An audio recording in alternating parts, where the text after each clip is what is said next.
Bueno, pues les presento una reflexión sobre la Iglesia, misterio de comunión y misión. Misterio de comunión y misión. La sacramentalidad de la Iglesia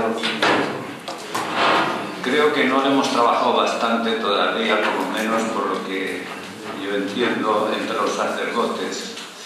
Y sin embargo es una afirmación clave del Concilio Vaticano II, pero la reflexión de los concilios tarda mucho en hacerse, tarda mucho. El primer capítulo de la Constitución dogmática, Lumen Gentium, nos recuerda, este es el primer capítulo, que es el más importante, porque de ahí brotan todos los demás. Nos recuerda que sobre el misterio de la Iglesia, el misterio de la Iglesia. Y da comienzo con una afirmación muy significativa. Cristo es la luz de los pueblos, no la Iglesia. Cristo es la luz de los pueblos. Por ello, este sacrosanto sínodo, reunido en el Espíritu Santo, desea ardientemente iluminar a todos los hombres, anunciando el Evangelio a toda criatura con la claridad de Cristo que resplandece sobre la faz de la Iglesia. Y porque la Iglesia es en Cristo como un sacramento, o sea, signo e instrumento de la unión íntima con Dios y de la unidad del género humano. La sacramentalidad de la Iglesia es de lo que yo les quiero hablar aquí, porque creo que es la base para comprender correctamente la comunión, la Iglesia como comunión. Si la Iglesia es un misterio, su comprensión supera la capacidad de nuestra inteligencia y de nuestra experiencia. Esto no lo recordamos con mucha frecuencia, pero es muy importante, supera nuestra capacidad. Henri de Libac escribía: se puede afirmar que la Iglesia viene a ser para nosotros como el lugar donde confluyen todos los misterios, pero el misterio excluye toda indagación curiosa. Hay que creerlo en la oscuridad, hay que meditarlo en el silencio.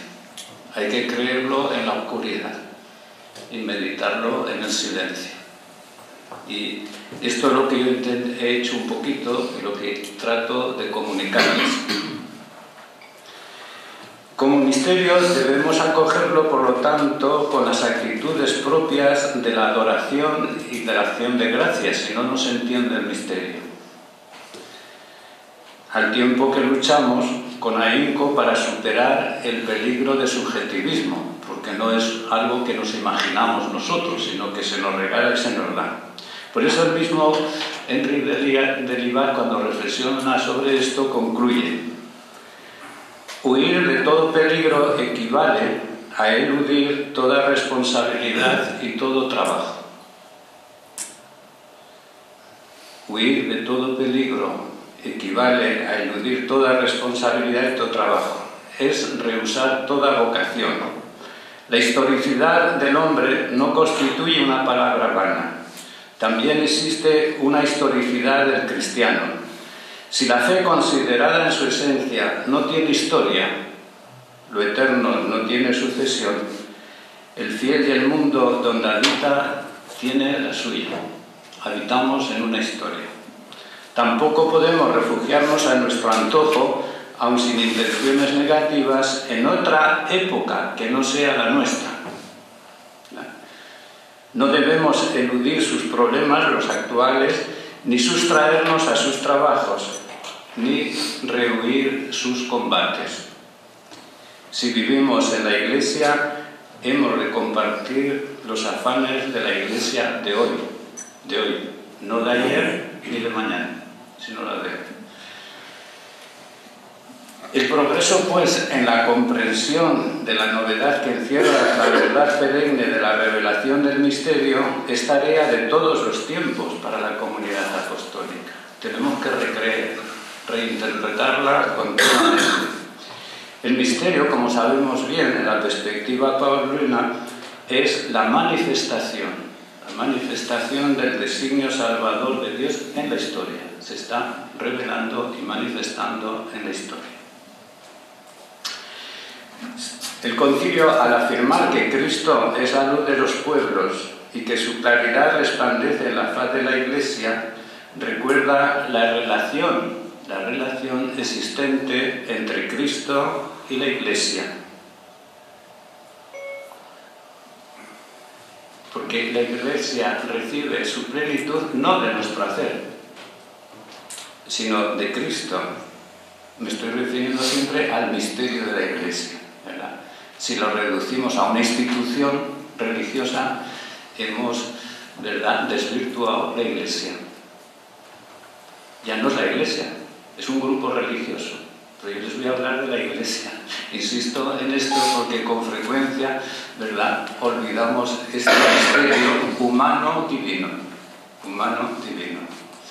La Iglesia tiene su origen en Dios, pero por ser convocación comporta siempre la respuesta del hombre y la respuesta de un hombre situado en este momento histórico.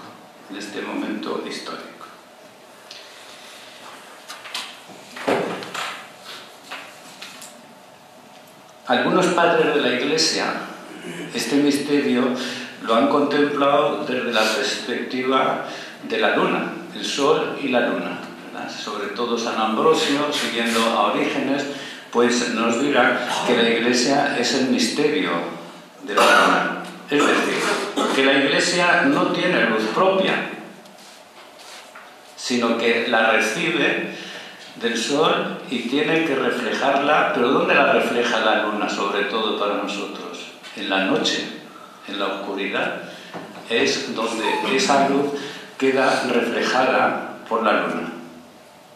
Y esto creo que es importante tenerlo en cuenta, porque no podemos soñar con una historia ideal. La historia tiene sus sombras y es ahí donde tenemos que renovar.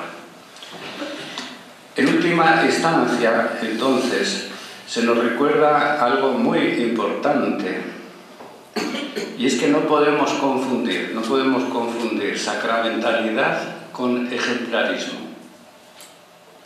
ni tampoco con coherencia.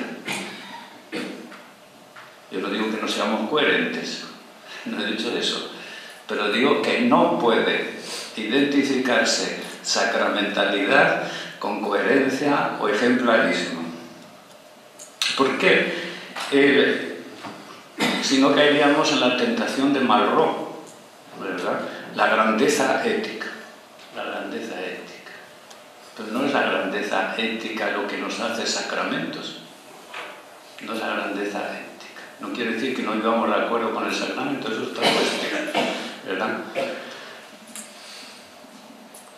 Los auténticos seguidores de Jesús lo que se presentaban eran como los testigos del perdón y de la misericordia de Dios, no de su grandeza ética.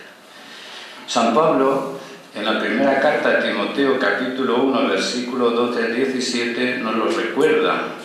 Él se presenta como el primero de los pecadores rescatados por Cristo. Yo soy el primero de ellos que he sido rescatado. Y en la carta a los romanos nos recuerda que no hago el bien que quiero. Pobre de mí, ¿quién me librará de este cuerpo de pecado? Gracias sean dadas. Por lo tanto, el santo se presenta como un testigo de la misericordia de Dios, pero no de su coherencia y de su grandeza ética. Y esto me parece que es importante que lo reflexionemos bien todos. Tampoco de la coherencia. En nombre de la coherencia podemos estar luchando contra Dios. En nombre de la coherencia podemos estar luchando contra Dios. Yo siempre pongo un ejemplo muy tonto, pero que es muy significativo, ¿verdad? San José, hombre justo, coherente, decide repudiar a su mujer en secreto. Qué bueno. Pero se estaba oponiendo al proyecto de Dios en nombre de su coherencia. San Pedro, Es el hombre de la coherencia oponiéndose al Señor. Y tenemos muchos relatos, ¿verdad? Que no te suceda esto, Señor, ¿cómo vas a sufrir tú? Apártate de mí, Satanás. ¿Por qué? Porque Pedro interpreta todo desde el pueblo en el que él ha nacido y desde la cultura religiosa de los suyos, que interpretaban que el Mesías no debía morir. ¿Cómo ahora dice este Mesías que debe morir? No puede ser, ¿verdad? En nombre de la coherencia no quería dejarse lavar los pies. Y es que era razonable que no le lavara el maestro los pies. Pero si no te lavo los pies, no tendrás parte conmigo. Entonces, Señor, ¿verdad? En nombre de su coherencia pensaba ir hasta la muerte. Y yo contigo hasta la muerte. Me negarás esta noche 3 veces. La coherencia puede ser pretensión. Y la pretensión nos lleva a donde no queremos ir. Pero es que en nombre de la coherencia obligó al Espíritu Santo a intervenir. Baja y vete con esos hombres porque yo soy quien los envía. Y la coherencia de Pedro no quería ir a casa de Cornelio. Porque nunca he comido yo de esto. ¿Cómo voy a hacerlo yo ahora? Vete. Lo que yo he purificado, no lo llames tú profano. La coherencia, pues, no es todo, ni es expresión de la sacramental. Fíjese que esto sucede después de Pentecostés. Ya ha recibido el Espíritu, pero sigue R en su coherencia. En esa coherencia religiosa, ¿verdad?, que le aleja justamente de Dios y que impide el proyecto de Dios.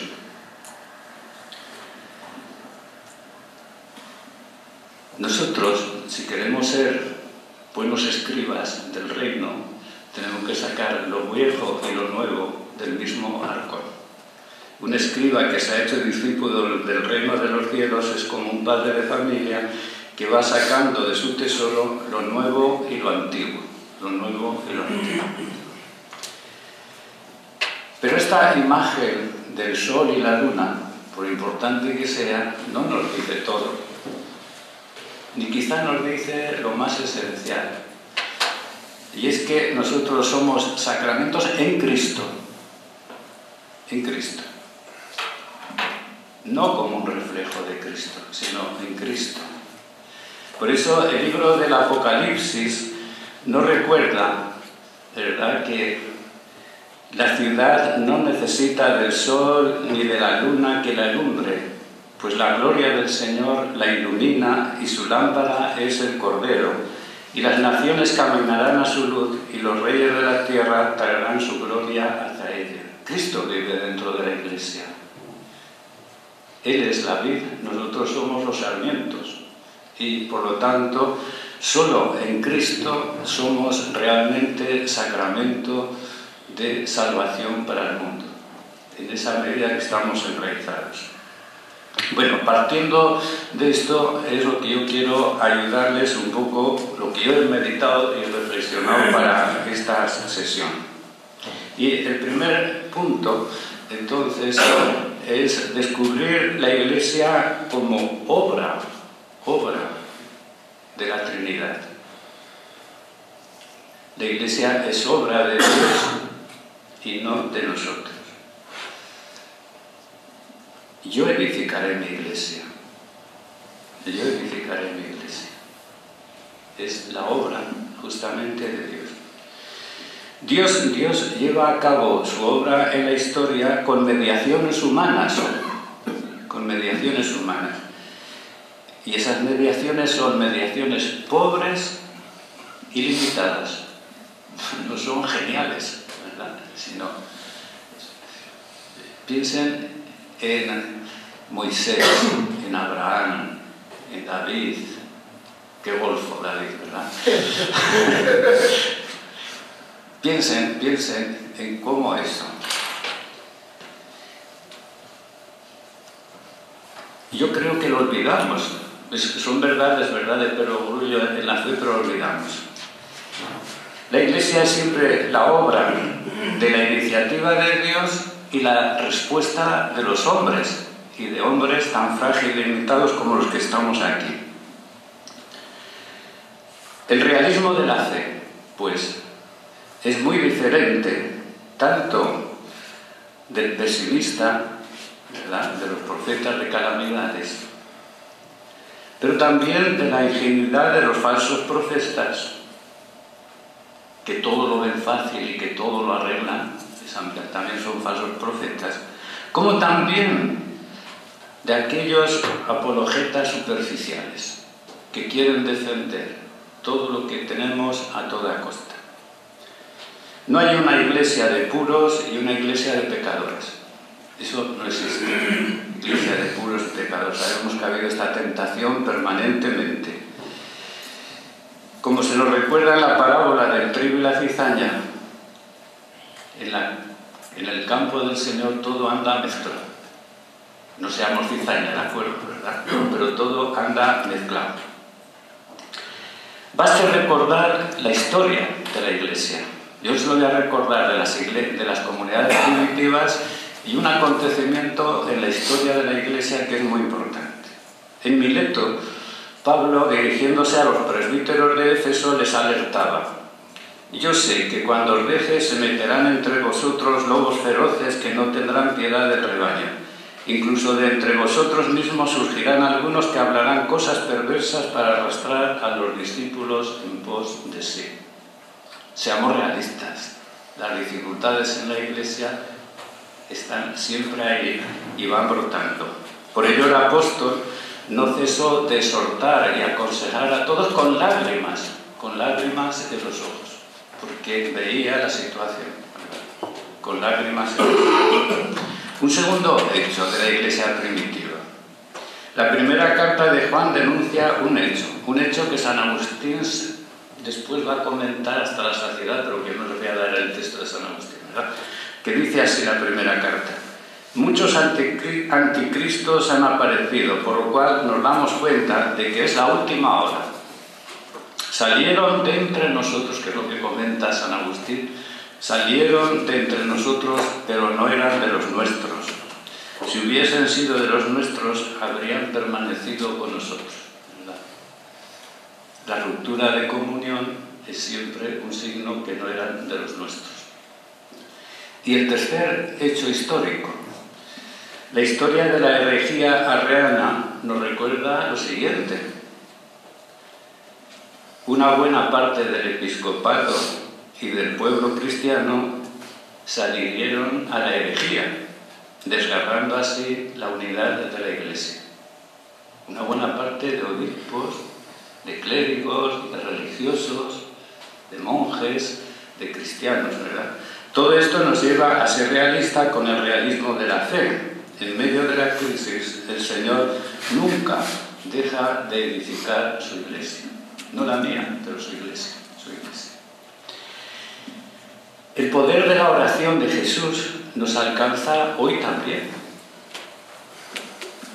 Jesús siempre fue escuchado y oró para que todos fuéramos uno. Uno en las pruebas, en las dificultades, en las tensiones, ¿verdad?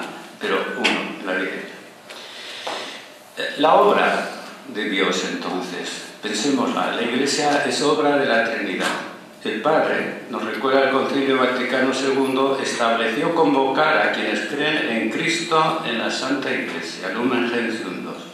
El pueblo de Dios tiene su origen, pues, en el amor del Padre, que quiere que seamos uno, que seamos...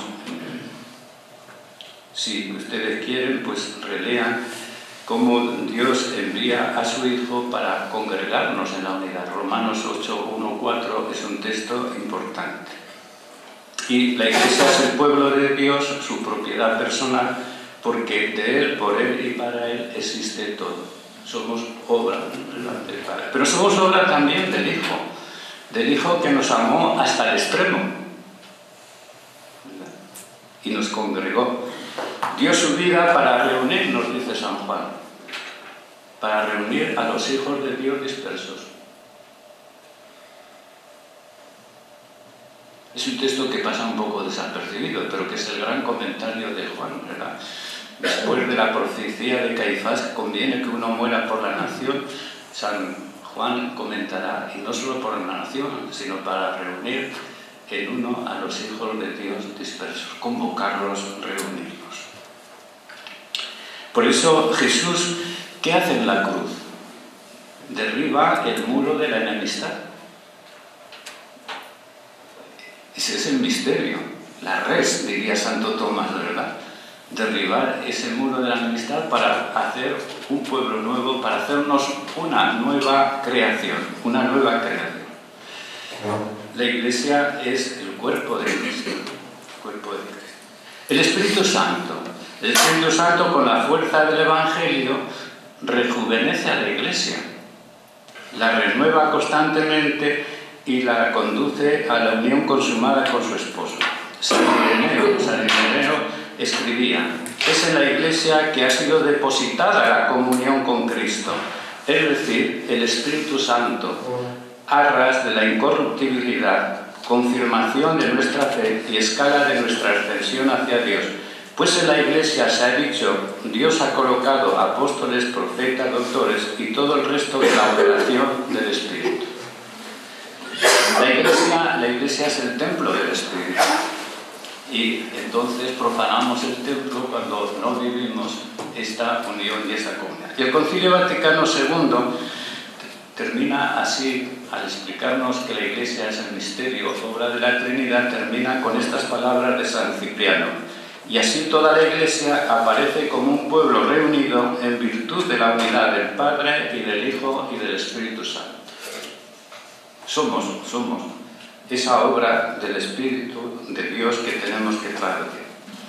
Y San Ireneo nos recordará que esto se ha manifestado en la economía de Dios. Por eso afirma, donde se halla la Iglesia está también el Espíritu de Dios, y donde está el Espíritu de Dios, allí está la Iglesia y toda gracia.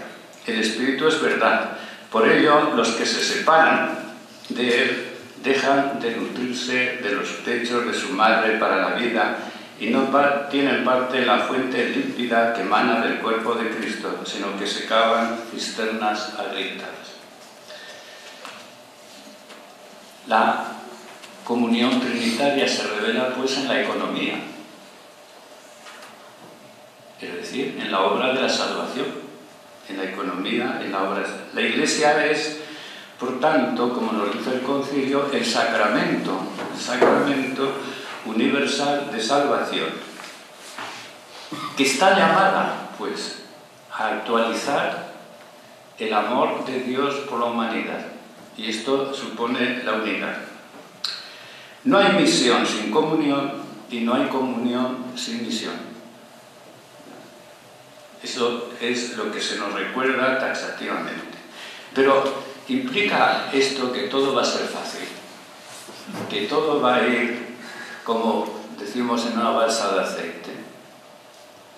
Pues hombre, estoy en una casa donde todos nos tendremos que recordar que San Ignacio tuvo sus conflictos con la Inquisición, ¿no? 2 o 3 procesos, ¿verdad? Y el tercero, cuando dice, no lo recemos, dice, no, que se haga el proceso, ¿verdad? Él quiere saber la verdad y busca. San Ignacio fue un hombre de comunión, pero tuvo sus tensiones, sus conflictos en ese momento, ¿no? Santa Teresa de Ávila, puesto que celebramos este año, ¿verdad?, creo que también tuvo sus pequeñas dificultades, como lo escribe ella misma en el libro de su vida. Dice así curiosamente: iban a mí con mucho miedo a decirme que andaban los tiempos recios y que podría serme levantasen algo y fuesen a los inquisidores. Ella misma descubre esa situación difícil, conflictiva, ¿verdad? Porque la comunión no es fácil. San Juan de Ávila, que es nuestro patrono, ¿verdad?, escribe sus cartas más bonitas desde las cárceles de la Inquisición. de las cárceles de la Inquisición, escribe sus cartas más preciosas que tenemos. San Juan de la Cruz también creo que escribe sus poesías desde una cárcel. Es decir, que las tensiones y los conflictos no nos van a abandonar. Los hemos tenido, los tenemos. Pero ya es algo que existe justamente en el Nuevo Testamento. Pablo y Bernabé se separaron, ¿no?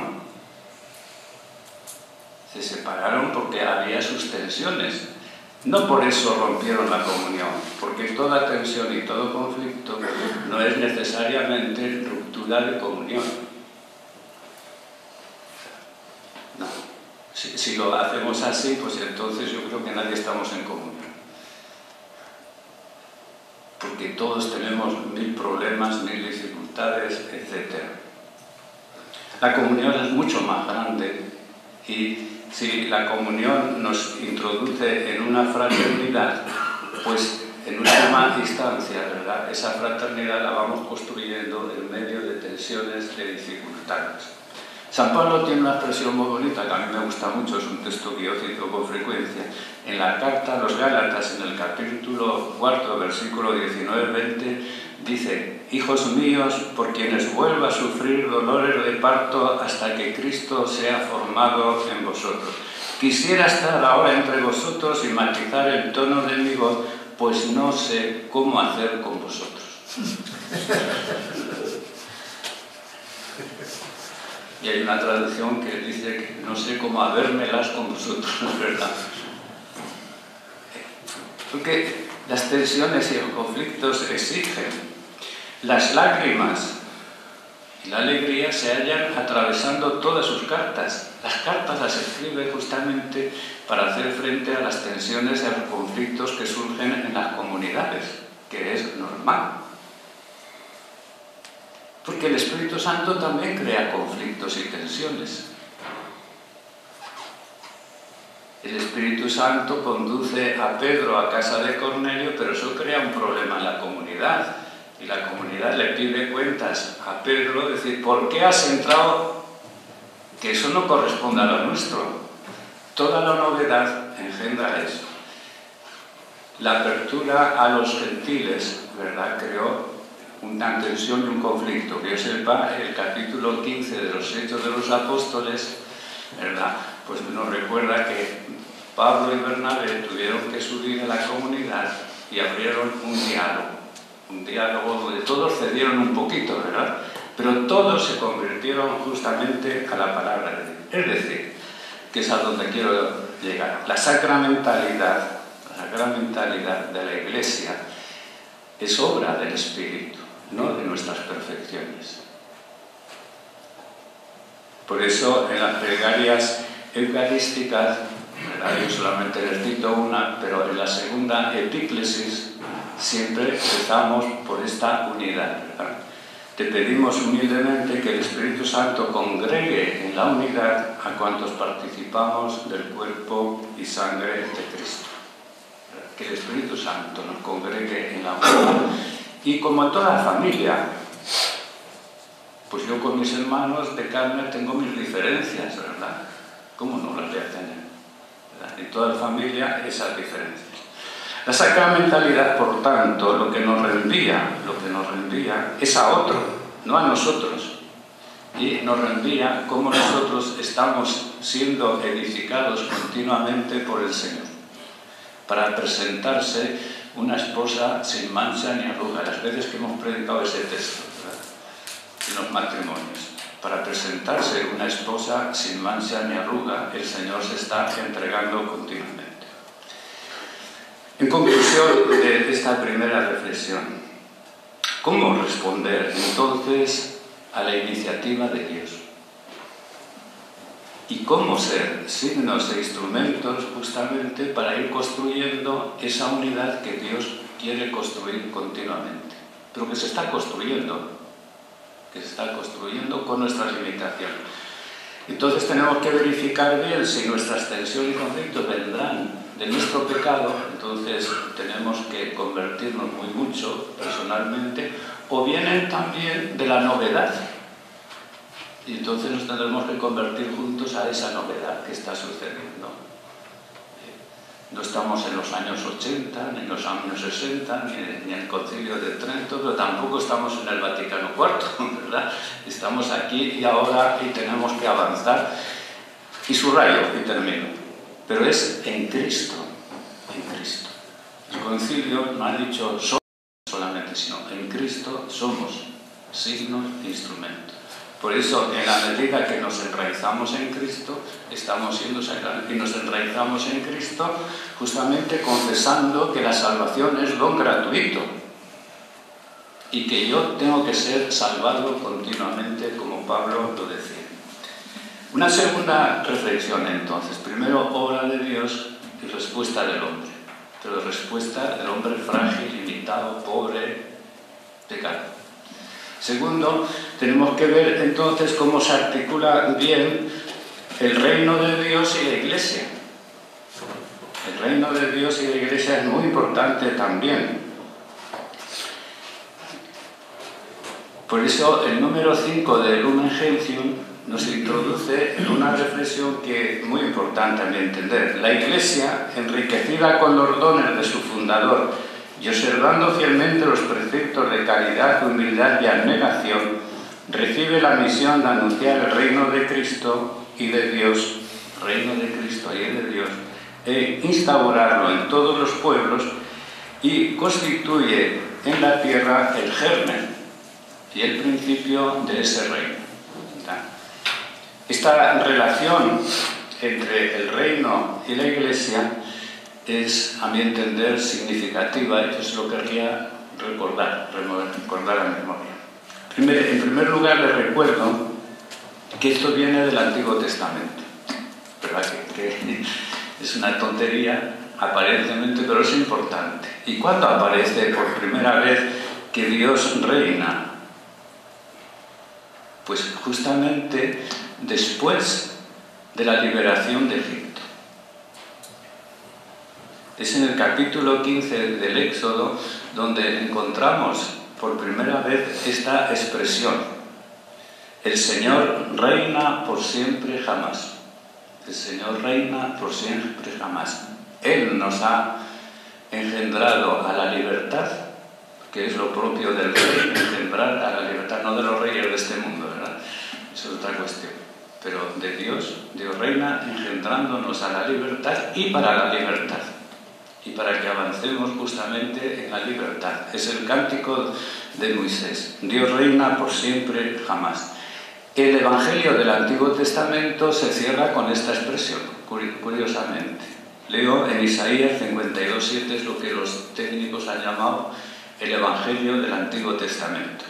Qué hermosos son sobre los montes los pies del mensajero que proclama la paz, que anuncia la buena noticia, que pregona la justicia, que dice a Sion, Dios reina, tu Dios reina. Dios está reinando. Es la vuelta del exilio. Es la vuelta del exilio. El evangelista Marcos, ¿verdad?, condensa así la predicación de Jesús. Se ha cumplido el tiempo y está cerca el reino de Dios. Convertidos y creed en el Evangelio. San Juan nos recuerda, para ver el reino de Dios y para entrar en el reino de Dios, curioso que son las expresiones donde San Juan utiliza solamente el reino de Dios, después va a utilizar vida eterna. Pues bien, para ver el reino de Dios y para entrar en el reino de Dios es preciso nacer de nuevo, por el agua y el Espíritu. Por la fe, ¿verdad? En los Hechos de los Apóstoles se nos recuerda también lo mismo. Fíjese cómo se cierran los Hechos de los Apóstoles. Es una palabra preciosa y que nos ayuda a comprender esa relación de la Iglesia y el reino. Las últimas palabras de los Hechos de los Apóstoles. Pablo permaneció allí un bienio completo en su casa alquilada, recibiendo a todos los que acudían a verlo, predicándoles el reino de Dios y enseñando lo que se refiere al Señor Jesucristo con toda libertad, en griego con toda parresía sin estorbos. Pues bien, el Dios que liberó a Israel, el Dios que hizo volver del exilio, utiliza siempre mediaciones humanas para llevar adelante su misión liberadora. Se sirvió de Moisés, que ustedes y yo no lo hubiéramos elegido. Ustedes y yo no hubiéramos elegido un anciano de 80 años. Ya sé que los números son simbólicos en la Biblia, pero lo elige a los 80 años para llevar justamente la libertad del pueblo. Nos puede elegir a nosotros, que a lo mejor no tenemos tanta edad. Eligió a unos profetas, eligió a María, eligió a todos. Por eso la ley del apostolado justamente se nos recuerda bien. Mi fuerza te basta, porque así se muestra que el poder es de Dios y no nuestro. Y claro, estoy hablándoles en la fe, porque yo sé que la sociología y todo esto no entra en estos distingos, ¿verdad? Pero en la fe tenemos esta dinámica. La oración del Padre Nuestro se centra fundamentalmente en esto. Venga a nosotros tu reino. Venga a nosotros tu reino. Ese reino es un don de Dios que tenemos que recibir continuamente, pero un reino que tenemos que luchar y trabajar continuamente también. Les recuerdo el texto de Gaudium et Spes en el número 38. Los dones del Espíritu Santo son diversos. Si a unos llama a dar testimonio manifiesto con el anhelo de la morada celestial y a mantenerlo vivo en la familia humana, a otros los llama para que se entreguen al servicio temporal de los hombres y así preparen la materia del reino de los cielos. Pero a todos les libera para que con la abnegación propia y el empleo de todas las energías terrenas en pro de la vida se proyecten hacia las realidades futuras cuando la propia humanidad se convertirá en población afecta. La Iglesia es germen del reino, pero también está al servicio del reino de la plenitud que tiene que llegar. Bueno, y para eso nos tenemos que recordar unas cuantas leyes que son las que yo entiendo que quiebran a veces nuestra comunión en la Iglesia. Y es que el reino de Dios nosotros no determinamos cómo llega, no lo determinamos cómo llega. Y ahí es donde vienen nuestras tensiones, nuestros conflictos. Es normal que sea. Jesús nos ha recordado estas leyes en las parábolas. Las parábolas del reino, si me permiten, yo tengo que terminar, hay 20. Sí, para que podamos dialogar un poco. Les recuerdo unas cuantas leyes del reino que son muy importantes y que las olvidamos. La parábola de la levadura. Fíjense ustedes, la parábola de la levadura, la mujer la pone dentro, pero después el control se le escapa a ella. Y esa levadura va a actuar, escuchen 3 palabras bien importantes, sin ruidos, a través de un proceso, es un proceso, pero eficaz y con lentitud. Con lentitud. Nos cuesta entenderlo, pero la palabra de la levadura es eso. Hay que meter la palabra de Dios dentro del corazón y del mundo y eso después escapa a nuestro control. Yo quiero hacer esto, quiero llegar a esto. Bueno, pero eres tú. A lo mejor la palabra tiene otro camino. Les planteo el grano de mostaza. El grano de mostaza es lo más pequeño y terminará siendo lo más grande. Lo más grande. Aquí la tierra juega un papel importante. Sin tierra no habrá árbol. Tendremos que trabajar, cultivar la tierra, etcétera, ¿verdad? Pero también el control se nos escapa. Y nosotros querríamos siempre en nuestros programas pastorales decir, tenemos que llegar aquí, controlar esto y hacer esto. Se nos escapa. Se nos escapa. Y yo creo que eso nos cuesta mucho, ¿verdad? Porque todos tenemos esto. El trigo y la cizaña, solamente por recordarles lo que el trigo y la cizaña, pues nos ponemos muy nerviosos porque nosotros hemos sembrado buena palabra, creemos, ¿verdad? Pero aparece la cizaña. Entonces nos ponemos muy nerviosos y querríamos arrancarla inmediatamente. Y el Señor nos dice, dejadlas crecer, el juicio me pertenece. El juicio me pertenece. No es vuestro el juicio. No olviden que en el juicio desplazamos a Dios y nos convertimos nosotros en lo que piensen en el tesoro y la perla. Son las leyes del reino. Y es que la conversión viene de un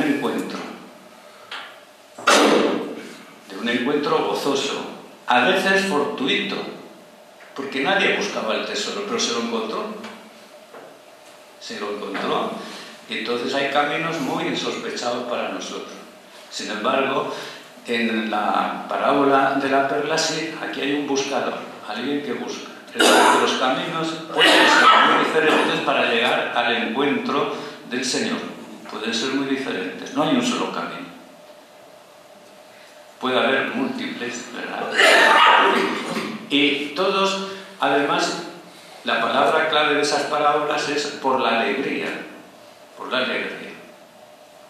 Benedicto XVI nos recordó de otra manera esto en Deus Caritas es en el número primero, segundo, ¿verdad? Que dice, no se es cristiano por una gran idea ética, sino por el encuentro con una persona, por una experiencia de ese encuentro. Y por la alegría, entonces va uno y vende todo lo que tiene. Vende sus perlas, vende sus pequeñas ideologías, vende todo, justamente para encontrarse con el único Señor. La parábola del sembrador. El sembrador siembra en todos los terrenos.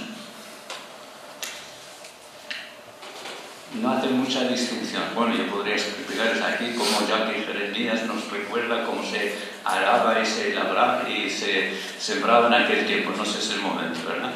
Pero es decir, en todos los terrenos. No calcula. Porque sabe una cosa, y esto es lo principal, y es que la palabra de Dios tiene una fecundidad insospechada y producirá su fruto. En tiempos de Jesús, una excelente cosecha, según nos dice yo aquí en Jeremías, ¿verdad?, era el 7 por 1. Jesús nos habla del 30, del 60, del 100 por 1. Se ha perdido en 3 terrenos, pero con uno solo, ¿verdad?, que es suficiente. Generalmente los curas predicamos y ¿a qué terreno pertenecemos, verdad?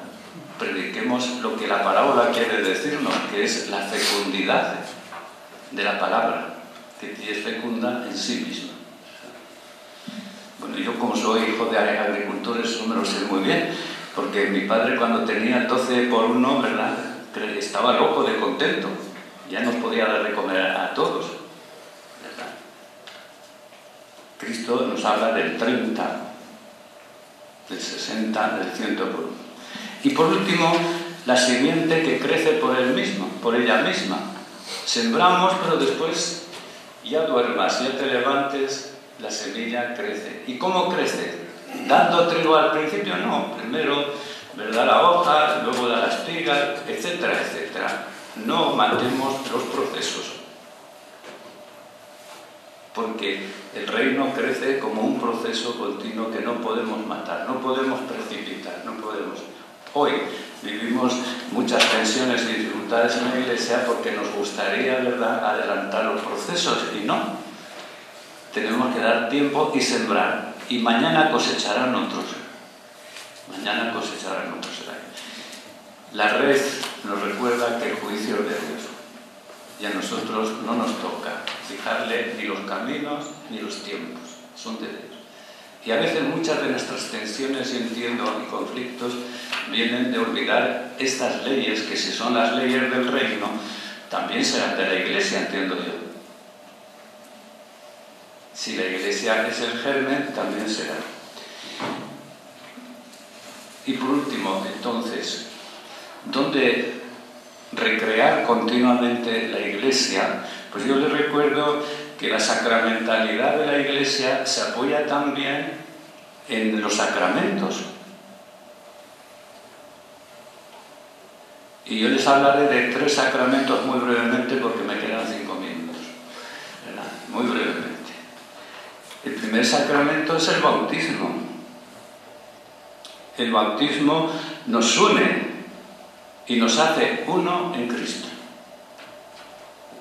Recuerden el texto de Gálatas 3, 26, 29. Todos sois hijos de Dios por la fe en Cristo Jesús.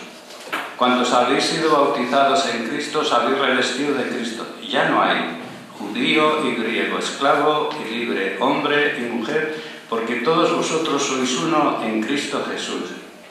Sois uno en Cristo Jesús. Y si sois de Cristo, sois descendencia de Abraham y herederos según la promesa.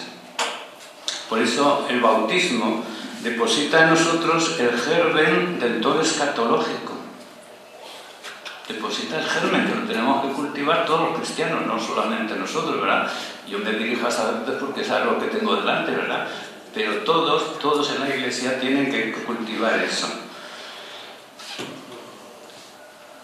Somos uno en Cristo. Diferentes, diversos, ¿de acuerdo?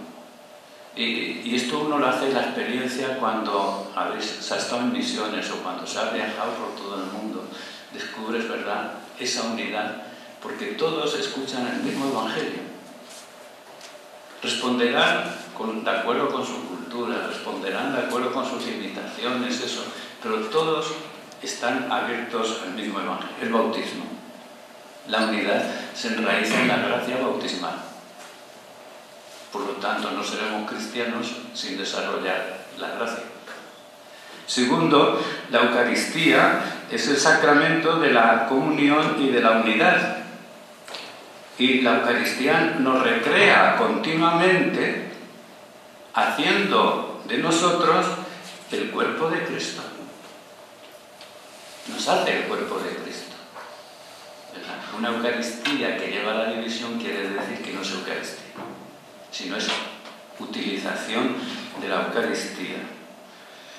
San León Magno, que es el patrono de mi parroquia, ¿verdad?, en uno de sus sermones afirmaba: la participación en el cuerpo y sangre de Cristo no hace otra cosa sino que pasemos a ser aquello que recibimos. Que pasemos a ser aquello que recibimos. Pan para la vida del mundo. San Agustín, en el Sermón 229, enseñaba: y puesto que sufrió por nosotros, nos confió en este sacramento su cuerpo y su sangre. Para que conozcan, también para que conozcamos, ¿no?, cuál es tu experiencia en cuanto que somos uno en Cristo desde el bautismo, pues tu experiencia con ese mundo tan lejano para nosotros y cada vez más cerca por la globalización.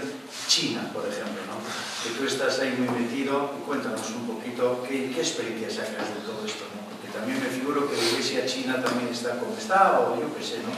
Bueno, la corrupción en China no tiene nada que ver con la nuestra. Las divisiones en la Iglesia de China no tienen que ver nada con las nuestras, son mucho más graves, diríamos, etcétera, etcétera. Y hay muchas luchas de poder, etcétera. Pero a mí siempre me llama la atención, por ejemplo, este año, bueno, este año no, el último, en septiembre, estuve dando un curso de formación permanente al clero de la Iglesia Patriótica, y un día me dijeron: ¿y por qué no vienes a la parroquia a predicar? Y al poco tiempo dicen: bueno, no sabemos, pero al final pidieron el permiso, porque allá tú no puedes concelebrar oficialmente sin permiso del gobierno. Sin permiso del gobierno, mucho menos hablar en público sin permiso del gobierno, ¿verdad? Eso tiene que ser. Y al final me dijeron que fuera y que tuviera la homilía, con traductor, evidentemente. Y a mí me impresionó mucho, porque había más de 600 personas en el templo,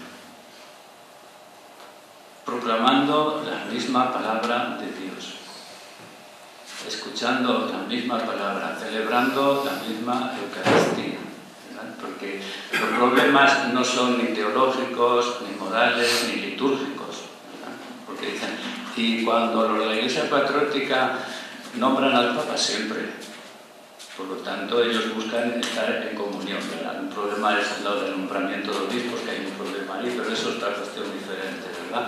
No es tanto teológica eso, sino más bien disciplinar, que también tiene su importancia, evidentemente. Pero 600 personas que escuchan la misma palabra con unas culturas totalmente diferentes, con problemáticas totalmente diferentes, y que tú puedes dirigirte a ese pueblo de Dios porque les anuncias el mismo evangelio. Porque eso es la cuestión. Tú no puedes poner los ejemplos de España, porque eso no los entienden. Si ellos son en 1.400 millones de habitantes, entre los protestantes, católicos, llegan a unos 30 millones, en 1.400, pues es una minoría que se pierde, no tiene nuestra historia y todo eso. Pero es por decir cómo somos, la palabra de Dios nos une y nos congrega a todos en la misma fe. Las ideologías no tienen la misma virtualidad. No sé si me respondo a tu pregunta.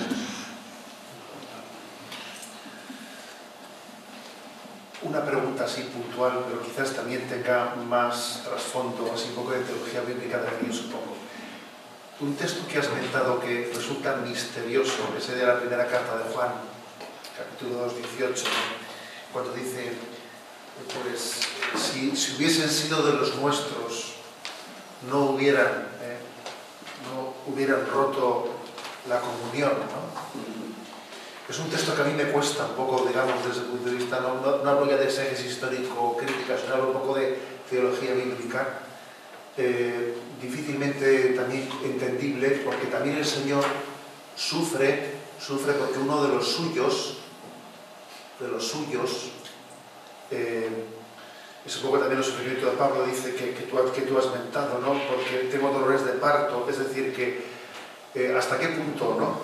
O sea, ¿cómo podemos entender un poco ese texto de Juan? Porque también los que quieren o han roto la comunión, etcétera, en el fondo forman parte de esa familia nuestra, ¿no? Entonces, ¿cómo entiendes tú ese texto de San Juan? Bueno, que hay una palabra que preside ese texto. Hay muchos anticristos que han salido entre vosotros, porque el texto de la primera carta, ¿verdad?, de Juan, habla de los anticristos. Entonces estamos en un nivel no disciplinar, estamos en otro nivel. Es los que niegan que el Hijo de Dios ha venido en nuestra carne. Por lo tanto, estamos ante la herejía. Yo no me he situado ante la herejía, porque entiendo que los que estamos aquí, ¿verdad?, ninguno somos herejes ni cismáticos, ¿verdad? Mientras que ese texto habla, por eso San Agustín utiliza ese texto contra los donatistas, los que se han separado y han quebrado la unidad de la fe. Porque justamente yo, en lo que decía de los chinos, la unidad de la fe no está quebrada. La unidad litúrgica no está quebrada, la unidad moral tampoco. Hay una unidad disciplinar que se ha quebrado por motivos históricos. Y en ese sentido yo recuerdo las entrevistas que tuve con Juan Pablo II a partir de este asunto, porque claro, yo no podía ir allí sin permiso de Roma, no podía ir allí sin tener en cuenta todas las cosas, porque ponía no solamente mi persona la problematizaba, sino la institución, porque yo era entonces responsable de la institución del Prado y tenía que tener cuidado. Y él siempre me dijo esto, y me parece que es una expresión muy acertada: vaya, porque los problemas son históricos y los problemas se resuelven con el tiempo, los problemas históricos. no hay nada, y lo escribió de su puño de letra, ¿verdad?, de que no había nada contra la fe, contra la liturgia, contra eso. Y por eso cuando te preguntan, y no, ellos siempre citan al Papa, curiosamente, en la misa, que es un signo de comunión, de búsqueda de comunión. Yo quería plantear, bueno, he subrayado muchas cosas, pero me afecta mucho cómo ha subrayado la capacidad de nosotros, ver en el otro los dones que tiene, dar espacio al hermano, pero quería hacer también un pequeño planteamiento simple, sociológico. Es curioso observar que antes en pisos de 60 metros cuadrados convivían 8 personas. Mi madre suele contar que dormían en la misma cama 2 personas, cruzados, incluso 3. Hasta que fui al seminario siempre dormí con mi hermano. Por ejemplo, y ahora estamos en una sociedad en la que no somos capaces de distribuir el espacio porque necesitamos además una sala para el ordenador y una habitación para cada uno. No sé si en el clero diocesano nos está ocurriendo que una reducción numérica también del clero nos acerca también y estamos, condenados, estamos obligados a convivir, y yo creo que esto es un desafío que plantea más oportunidades que dificultades. Pero yo creo que es fundamental, tú nos has citado a los Santos Padres, la liturgia, la palabra de Dios, que la decimos tan panchamente y tenemos realmente igual una ruptura interior, afectiva y efectiva. Entonces, yo no sé, no nos podemos resetear con 50 años, menos, o igual con 70, pero no nos podemos retroquedar. ¿A dónde tenemos que ir? Ya lo has dicho, los sacramentos, la palabra de Dios. Yo creo que estos encuentros son realmente espacios privilegiados. Incluso alguno me decía, tenéis que hacerlo más de una vez al año. Bueno, lo que pasa es que si lo hacemos más de una vez al año, no es que nos llaméis pelmas, sino que nos echáis casi, ¿no? Estos encuentros te parecen importantes. ¿Qué es lo que tenemos que subrayar? Ya lo has dicho, pero bueno. Pues se lo he dicho para que lo voy a repetir.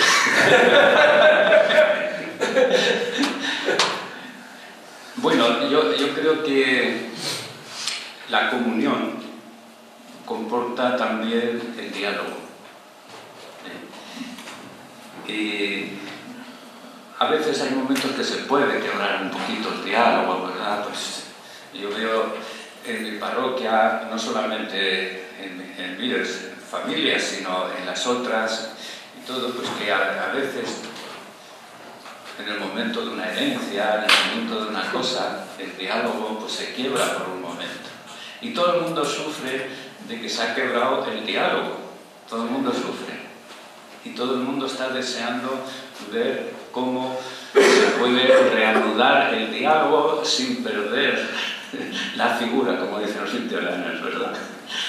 Y entonces yo creo que estos encuentros, como otros muchos, ¿verdad?, pueden facilitar abrir nuevas vías de diálogo. Y el diálogo sí me parece importante.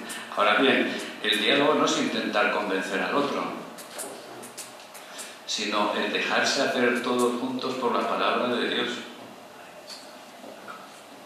¿Verdad? Y esto es la cuestión es cómo nos dejamos recrear continuamente por la palabra de Dios.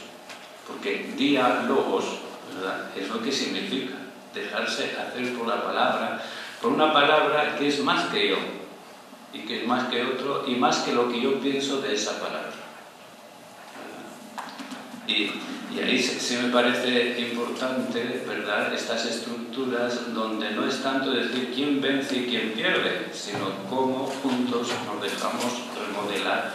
Y yo creo que yo soy de los que tienen más de 50 años, como tú has anunciado, ¿verdad? Dejarme modelar todos los días por la palabra me parece importante. Todos los días. Y evidentemente que uno puede coger, para preparar esto, pues puede coger eso. Yo puedo decir que yo estoy meditando bastante estos días, no digo todas mis experiencias, porque no son, pero casi un mes con la palabra de Dios, y ahí te podría enseñar mi cuaderno, es decir, qué digo yo sobre esto y qué nos dice la palabra de Dios.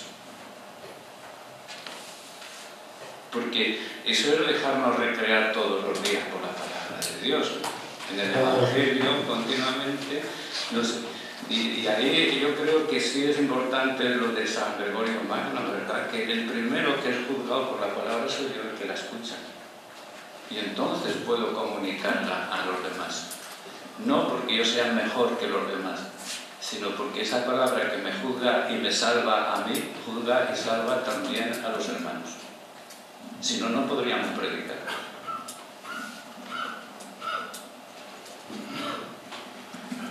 O si no, nos pondríamos nosotros como ejemplares. Es decir, yo soy, ¿verdad?, la medida de los demás, la medida de todos. Y me presento. No, yo anuncio una palabra que sé que estoy lejos de vivirla, ¿verdad?, pero que es un desafío para mí también.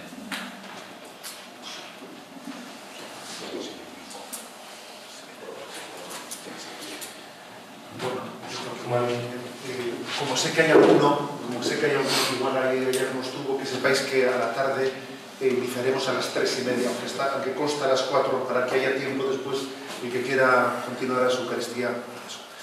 Tenemos una compañía por la tarde, Iñaki Guerrero, que es un psicólogo popularino que suele colaborar con nuestro centro de orientación familiar, y va a hablar del tema de afectividad y sexualidad esta tarde.